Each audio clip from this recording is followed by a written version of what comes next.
For the last few years, we've found ourselves primarily circulating in areas we've already been to. Places that we now know well and have come to love in our nearly 7 years of being on the road. There's a specific type of joy that comes from peeling back the layers to discover new and unexpected things in a place you already know. That joy has kept us in this pattern for a long time and has taken us to some incredible places with people we love. However, those are the confines of our current comfort zone. But we didn't take to life on the road to be comfortable. We came out here to live, be in awe, see wildlife we've never seen before, meet new people, notice the details that are often overlooked, and get to know the world. As many corners of it as we can, while we can. After such an incredible trip to Alaska, we hungered to once again step out of our comfort zone and into a new part of the country that we had overlooked for far too long.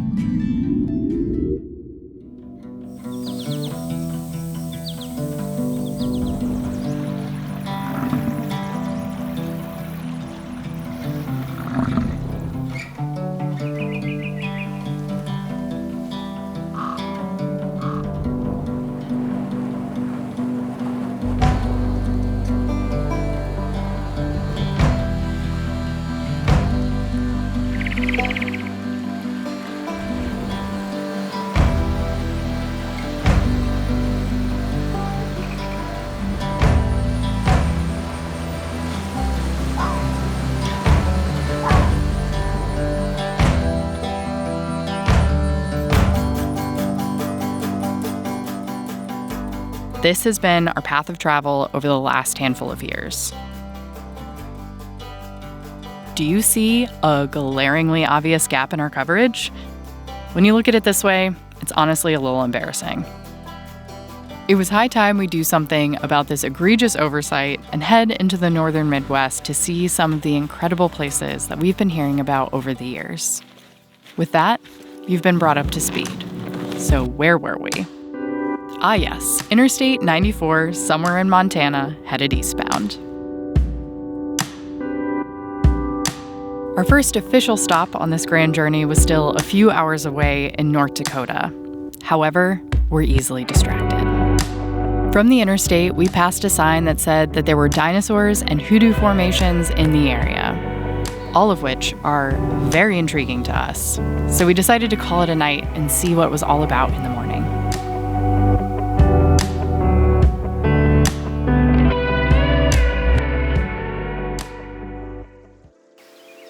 Even though Makoshika means no good land to the Sioux people, this area of eastern Montana is a hotbed for prehistoric fossils from the likes of Triceratops and Tyrannosaurus rex.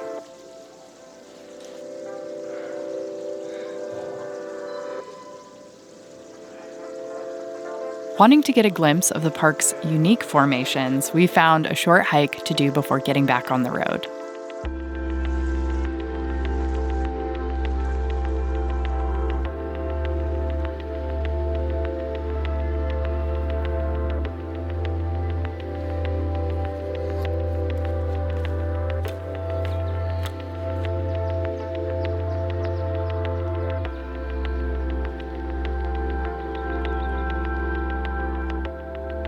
I'm not sure how you're feeling about these formations, but I can tell you that we were losing our minds over them.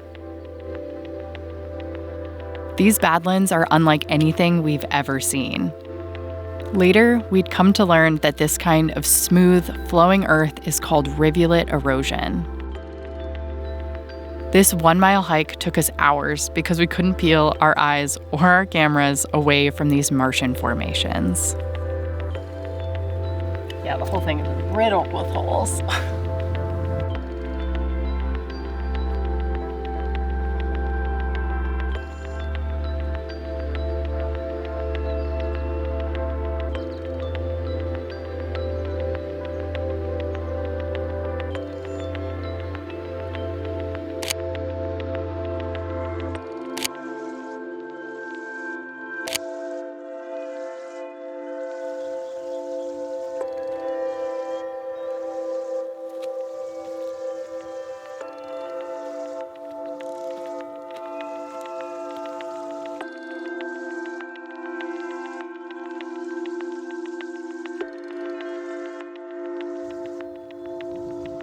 I think what's most perplexing about this place is just how easily we could have overlooked it as we blasted past on the interstate.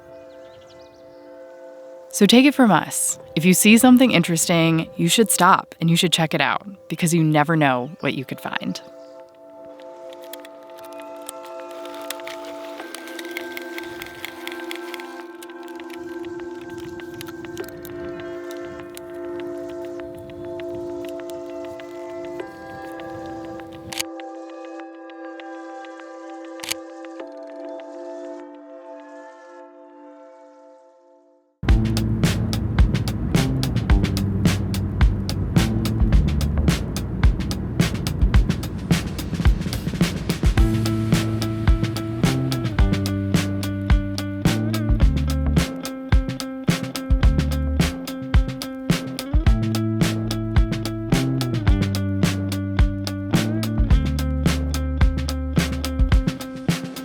Being here was exciting for a lot of reasons. This was our first time in the state of North Dakota, which, being in a new state for us, is getting to be a bit of a rare occasion.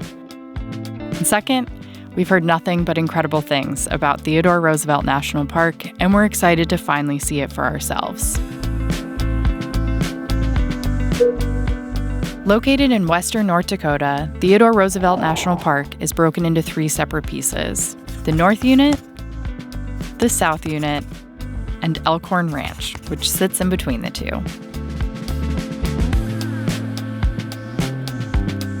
The park is a fascinating combination of Great Plains grasslands and rugged badlands. In addition to being the former home of U.S. President Theodore Roosevelt, the park is an important habitat for bison, elk, and prairie dogs, among many others.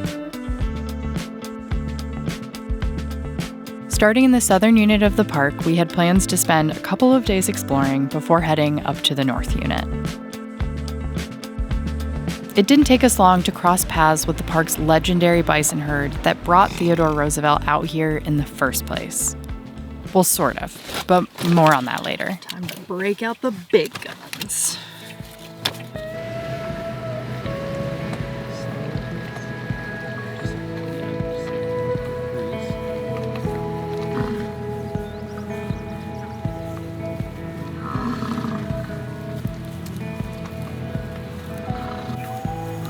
By the 1880s, bison were nearly hunted to extinction in North America. Thanks to conservation efforts, 29 bison were brought from Nebraska to the south unit of the park in 1956. These days, the herd is some 300 bison strong.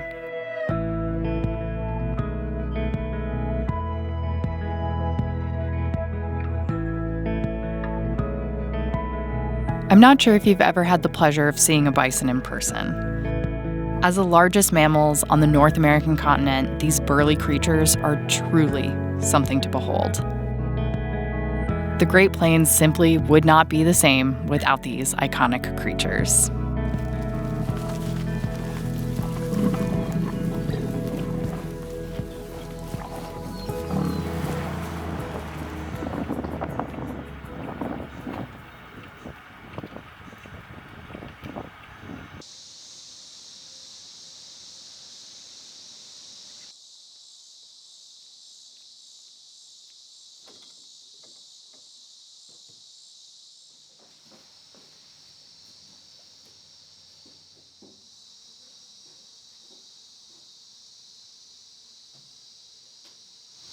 Oh my gosh, it's a great waffle iron that makes little hearts.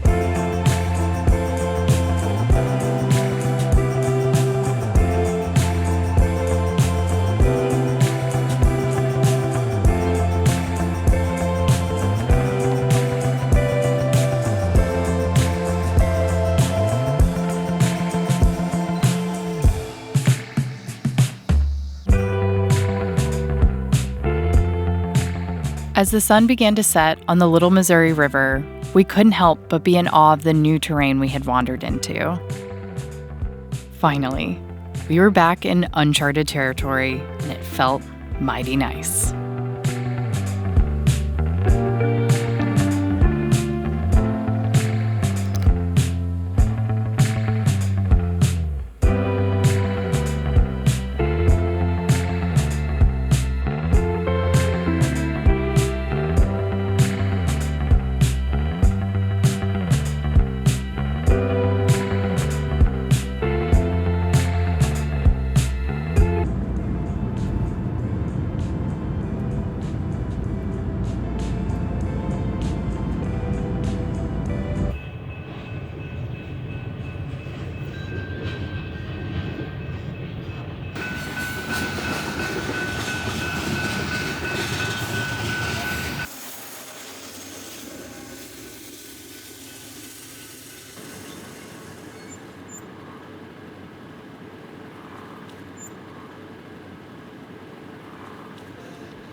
Bananas for ice cream are ready to go. Can I interest you in some chocolate? Sí.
These fascinating rocks that look a little out of place sticking out of the Badlands are called concretions.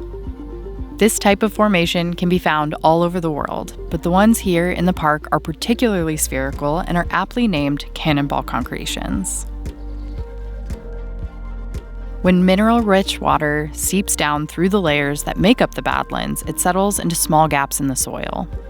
The minerals then act like a kind of glue and hold the sediment together around a core. As more layers are deposited, the concretions build outward, much like a pearl.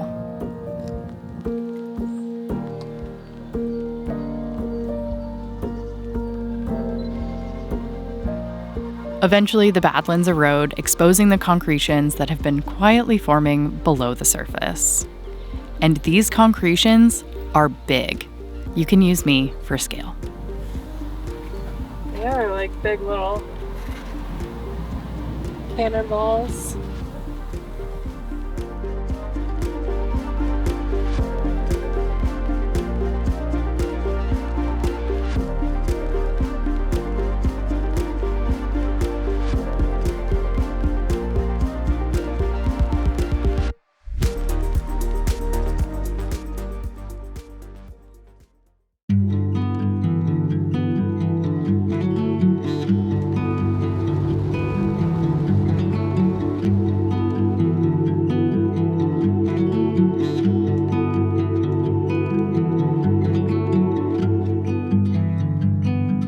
I was on fire, our house, our dream.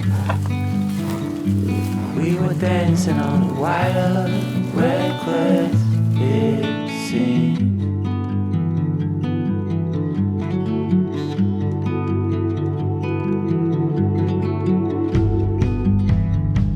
We found holes in these walls, we like what we saw.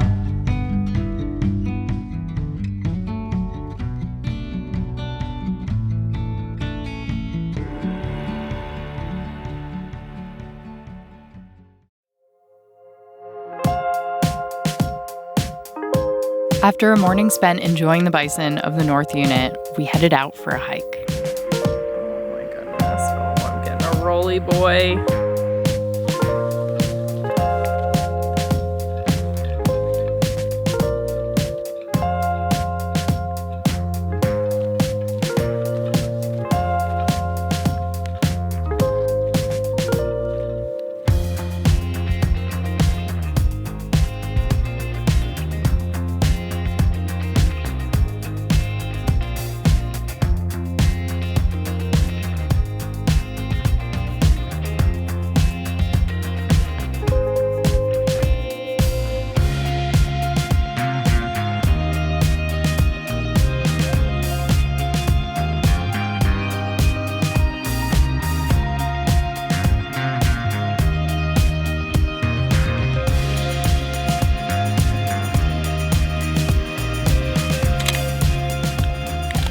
I think that's gonna be a nice one.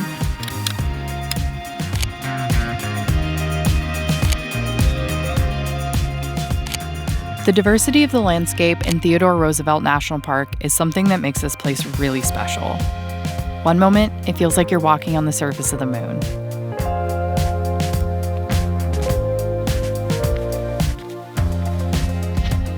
The next, you're in a forest.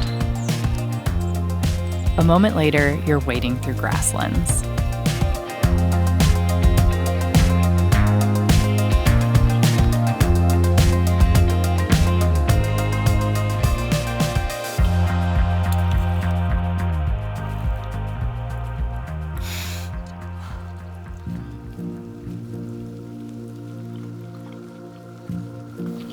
I'm a mess, always.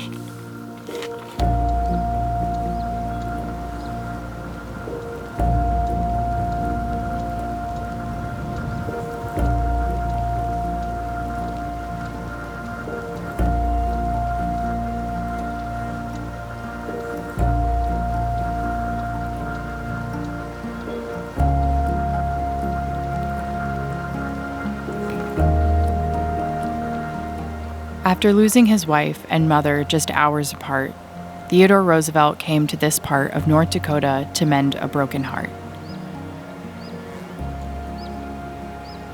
He said, "There are no words that can tell the hidden spirit of the wilderness, that can reveal its mystery, its melancholy, and its charm."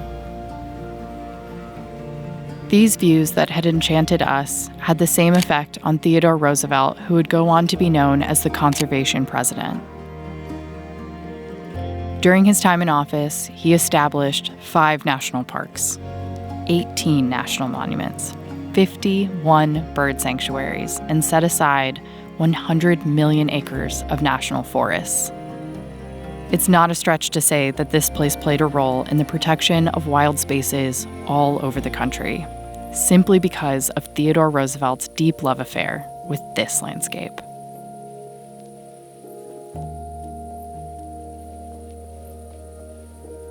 Truth be told, we'd be leaving fostering a similar sense of awe.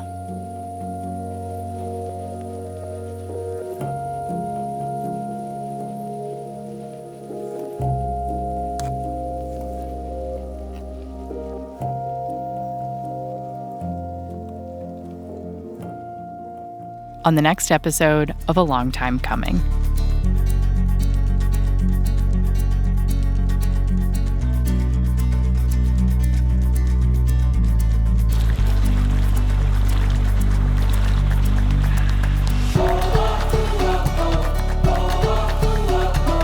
Are you smiling?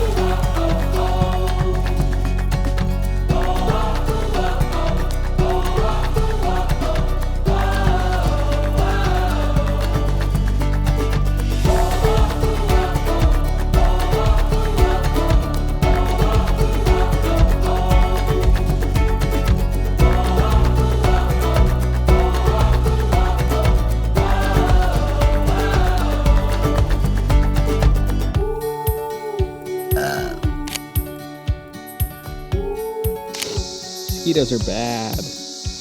Oh, yeah, they are. Let's get out of here.